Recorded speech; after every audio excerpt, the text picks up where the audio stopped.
Hello students, welcome to Srinath Academy. Intermediate second year physics నుంచి one of the important 4 marks question మనం ఇప్పుడు discuss చేయబోతున్నాం, which is state Gauss line electrostatistics and explain its importance. So ఇది electric charges and fields అనే 4th chapter లో ఉన్న one of the important 4 marks question. So మీకు మరిన్ని important questions కావాలంటే don't forget to subscribe the channel. Okay students, so let's move to the task. So ఇప్పుడు మనం చూస్తే సెక్షన్ 2లో 13th క్వశ్చన్ ఏదైతే ఉందో అది electric charges and fields chapter నుంచి మనకి వచ్చే ఛాన్స్ ఉంది క్వశ్చన్ పేపర్లో.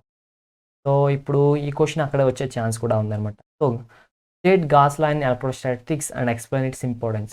సో గాస్ లా అంటే ఏంటో స్టేట్మెంట్ రాయమన్నారు, దాని ఇంపార్టెన్స్ చెప్పమన్నారు, కానీ డెరివేషన్ అయితే చేయమన్నారు స్టూడెంట్స్. మనకి 8 మార్క్స్ క్వశ్చన్స్లో డెరివేషన్స్ వస్తాయి. సో ఇక్కడ చూస్తే వెనక statement gas law stated the total electric flux out of A closed surface. ఏదైనా ఒక క్లోజ్డ్ సర్ఫేస్ ఉంటే దాని నుంచి బయటకు వచ్చే, సపోజ్ ఇదిగోండి ఈ బాల్ చూసుకోండి, ఈ బాల్ లోపల ఎక్కడో ఛార్జ్ ఉందనుకోండి, ఓకేనా. సో ఇప్పుడు ఈ బాల్ అనేది ఒక క్లోజ్డ్ సర్ఫేస్, ఆ ఛార్జ్ చుట్టూ దీని నుంచి వచ్చే ఎలక్ట్రిక్ ఫ్లక్స్, బయటకు వచ్చే ఎలక్ట్రిక్ ఫ్లక్స్ ఏదైతే ఉందో, ఈ టోటల్ ఎలక్ట్రిక్ ఫ్లక్స్ దీని నుంచి మొత్తం బయటకు వచ్చే ఎలక్ట్రిక్ ఫ్లక్స్ ఏదైతే ఉందో అది దేనికి ఈక్వల్ అవుతుంది, is equals to the charge enclosed divided by the permittivity. So చూడవచ్చు, ఇదేమో టోటల్ ఫ్లక్స్, దేనికి ఈక్వల్ దాని లోపల ఉన్న ఛార్జ్, దీని లోపల ఎంతైతే ఛార్జ్ మీరు పెట్టారో ఆ ఛార్జ్కి డివైడ్ బై ద ఎప్సిలాన్ అంటే పెర్మిటివిటీ, దీనికి ఈక్వల్ అవుతుంది అని గాస్ లా చెప్తుంది స్టూడెంట్స్, ఓకేనా.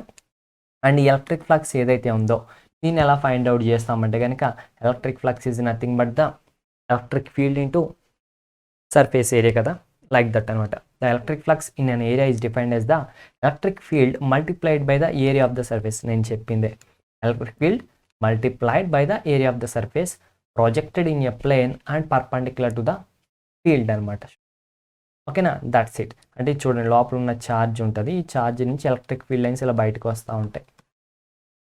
సో ఈ ఎలక్ట్రిక్ ఫీల్డ్ అండ్ ఇది ఎంతైతే సర్ఫేస్ ఏరియా ఉందో దానికి ఈక్వల్ అవుతాయి అనమాట. సో అది గాస్ లా అనమాట స్టూడెంట్, ఓకేనా.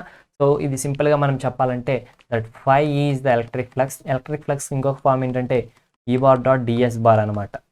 ఈ బార్ అంటే ఎలక్ట్రిక్ ఫీల్డ్, డిఎస్ బార్ అంటే స్మాల్ ఏరియా తీసుకుంటాం, స్మాల్ సర్ఫేస్ ఏరియా తీసుకుంటాం. దట్ ఈస్ ఈక్వల్స్ టు ఎంత అంటే Q by epsilon naught. Epsilon naught permittivity and Q అనేదేమో ఛార్జ్ అనమాట స్టూడెంట్, ఓకేనా. So that's it. And next important question కావాలంటే subscribe చేయండి ఛానల్ని, అండ్ డిస్క్రిప్షన్లో లింక్ అయితే మీకు అవైలబుల్గా ఉంది. So thank you friends, don't forget to subscribe the channel, please like and share our videos, comment below if you have any doubts. Bye bye.